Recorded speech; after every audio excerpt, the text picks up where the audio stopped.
Halo teman-teman didik ASN, Berjuang ASN P3K 2024. Inilah bocoran 8 soal P3K Manajerial FR hari ke-12, teman-teman. Soal-soal ini sudah kita sesuaikan dengan latihan soal biar teman-teman makin enak, makin nyaman belajarnya ya. Sesuai Kemenpan RB nomor 347 tahun 2024 dengan submateri kerjasama. Semua formasi teman-teman ya, nakes, guru, dan tenaga teknis. Soal nomor 1, Anda adalah seorang manajer dalam sebuah tim lintas divisi yang ditugaskan menyelesaikan proyek pengembangan aplikasi dalam waktu yang ketat. Salah satu anggota tim Anda dari divisi teknologi sering terlambat memberikan pembaruan karena kendala teknis. Akibatnya, anggota tim lain mulai kehilangan kepercayaan terhadap kemampuannya yang mempengaruhi semangat kerja secara keseluruhan. Ketika Anda mencoba mendiskusikan masalah ini, anggota tersebut mengeluhkan kurangnya dukungan dari anggota tim lainnya dalam memahami masalah teknis yang ia hadapi. Bagaimana langkah terbaik yang bisa Anda lakukan sebagai atasan untuk mengatasi konflik tersebut dan memastikan tim tetap produktif dalam menyelesaikan proyek tepat waktu? A. Mengadakan rapat khusus untuk membahas pembagian tanggung jawab yang lebih jelas, sekaligus meminta anggota tim lain memberikan dukungan kepada anggota divisi teknologi agar mereka lebih dihargai. B. Meminta anggota divisi teknologi untuk menyelesaikan masalah teknis secara mandiri agar tidak mengganggu pekerjaan anggota tim lainnya. C. Memberikan tambahan sumber daya teknis kepada divisi teknologi untuk mempercepat penyelesaian tugas tanpa melibatkan anggota tim lainnya. D. Mengganti anggota tim dari divisi teknologi dengan seseorang yang lebih kompeten untuk menghindari konflik lebih lanjut dan menjaga efisiensi proyek. Ya, silakan teman-teman.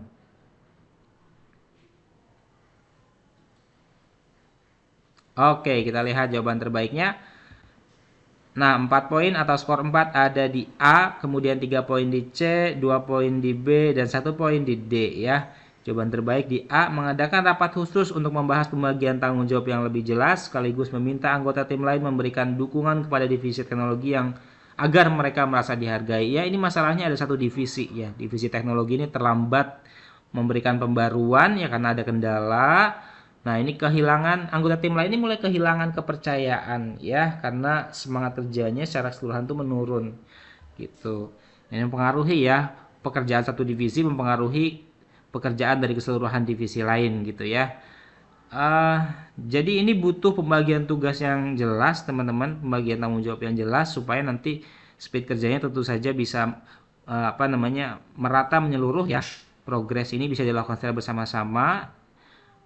Kemudian perlunya dukungan dari semua anggota tim terhadap divisi teknologi tentunya ya agar mereka merasa dihargai. Karena apa? Ketika satu tim yang terlambat memberikan pembaruan ini dia merasa jadi kok saya seolah-olah menjadi penghambat dari keberhasilan timnya. Ini perlu dukungan tentunya ya karena dalam hal kemajuan progres tentu ada saja hal-hal yang tidak kita inginkan, ada saja hal-hal yang tidak kita prediksikan terjadi. Ini butuh kerjasama di antara kita dengan yang lain supaya bisa hambatan ini teratasi dengan baik.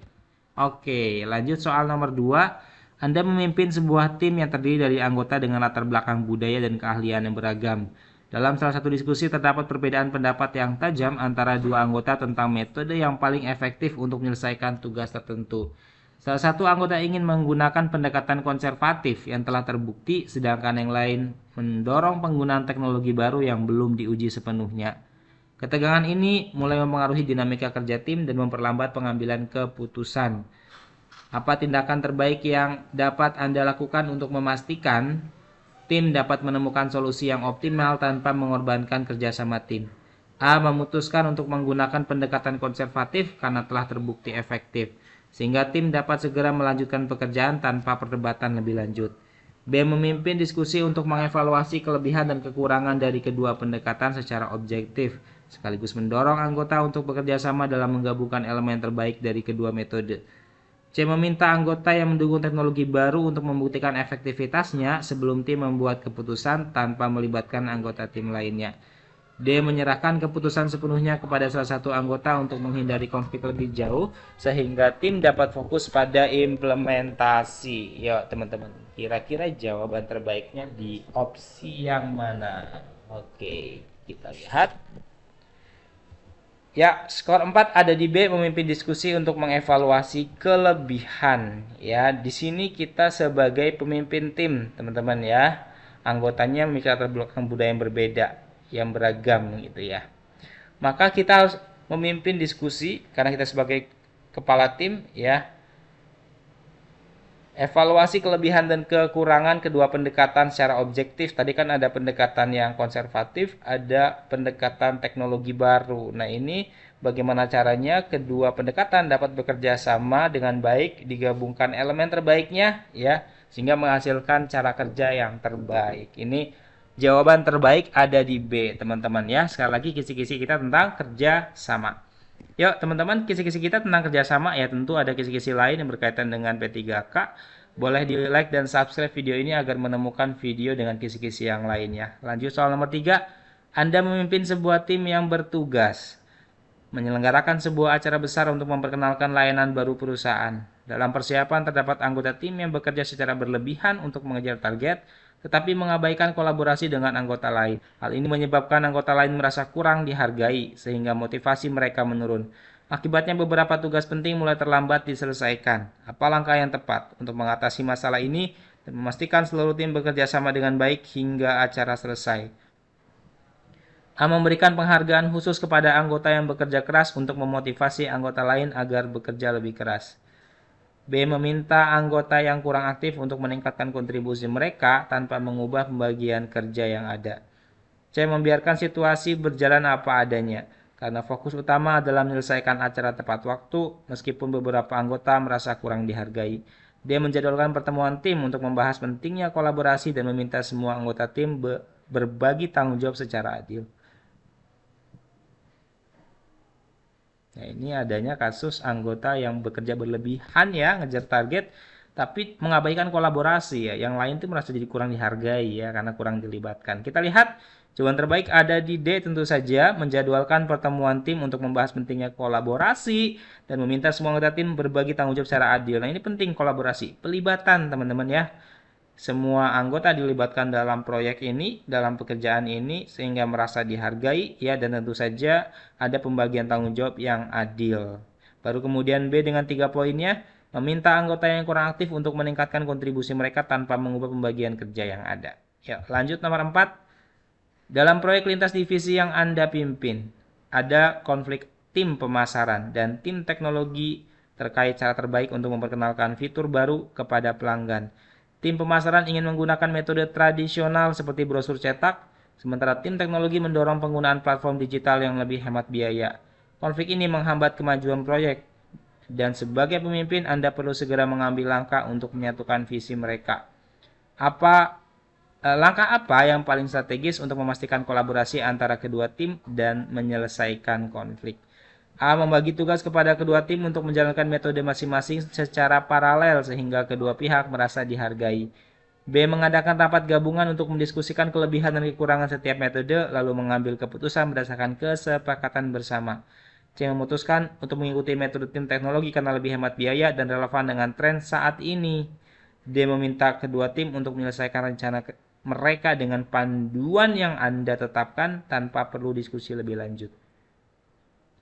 Ya, jawaban terbaik kita lihat ada di B, baru kemudian A ya. B, mengadakan rapat gabungan untuk mendiskusikan kelebihan dan kekurangan setiap metode, lalu mengambil keputusan berdasarkan kesepakatan bersama. Ya, ini unsur kolaborasi metode ya, bahwa masing-masing metode punya kelebihan dan kekurangan, bagaimana secara bersama-sama kesepakatan mencari, mendiskusikan metode apa yang akan digunakan gitu ya. Bisa juga dengan modifikasi metode sebetulnya ya. Baru kemudian A, membagi tugas kepada dua tim untuk menjalankan metode masing-masing secara paralel sehingga kedua pihak merasa dihargai. Tetapi yang B menunjukkan unsur kerjasama yang lebih baik.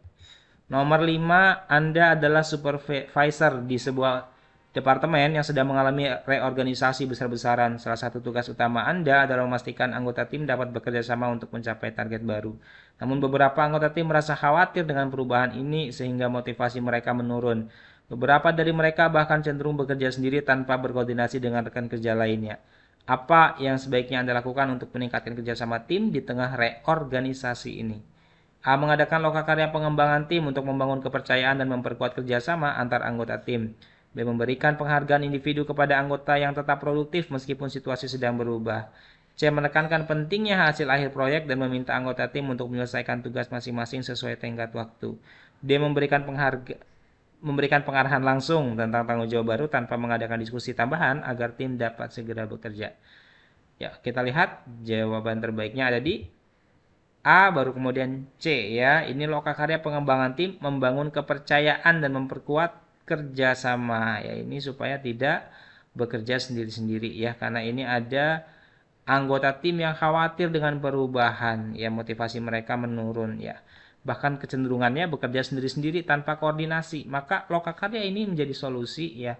Pelatihan, eh, apa namanya, pembimbingan, coaching, mentoring ini bisa dilakukan untuk apa? Supaya terbangun kepercayaannya untuk bekerja secara tim, ya, secara bersama-sama.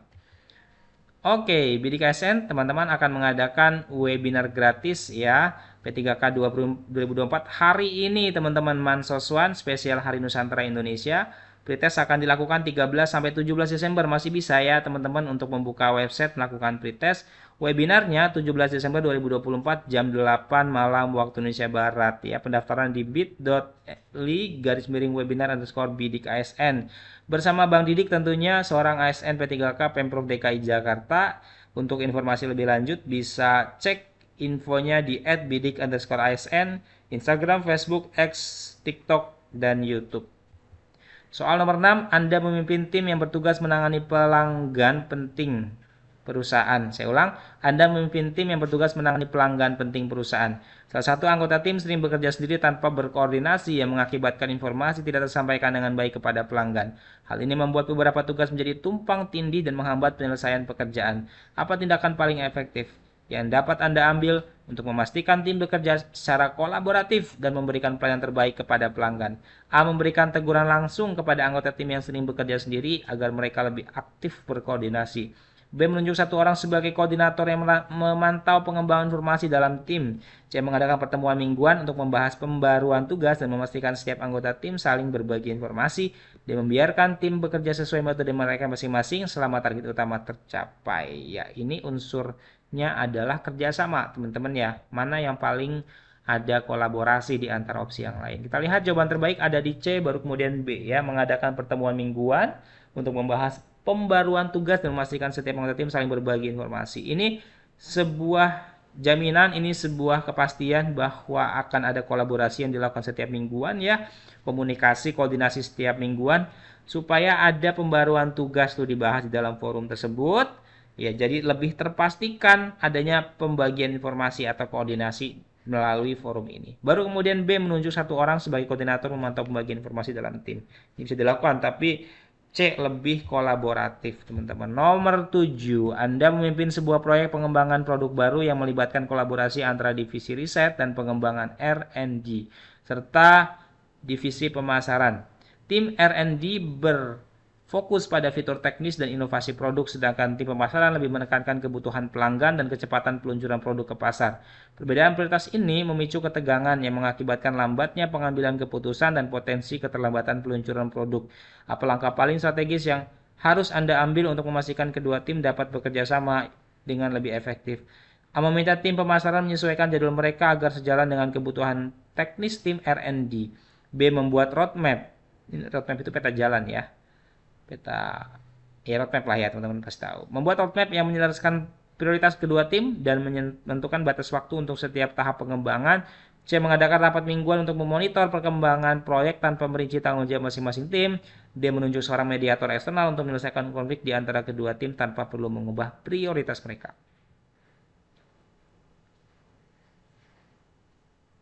Oke, kita lihat jawaban terbaiknya adalah yang B.